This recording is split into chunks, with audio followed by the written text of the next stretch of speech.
created some very specific documentation for the state of Minnesota. We've taken the phase 2 permit and we've crosswalked that into the 2NDNATURE platform section by section so that you can see in detail how the phase 2 permit is supported in the platform.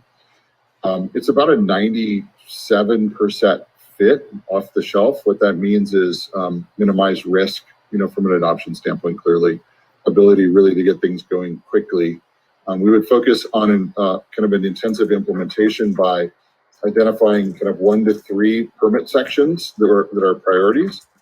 And we would focus on getting those up and going first. And so maybe, Michelle, if we can just take a minute here at the end to talk about kind of what some of the data requirements are like to get going in the 2NDNATURE platform. Yeah, love to. So you don't really need too much data to get started in our platform. It's great if you have, your permit boundary in GIS.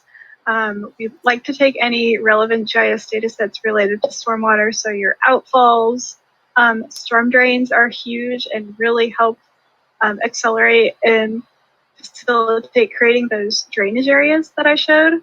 But if you don't have that, that's also fine, and we can use relevant topography and watershed boundary data sets as a starting point.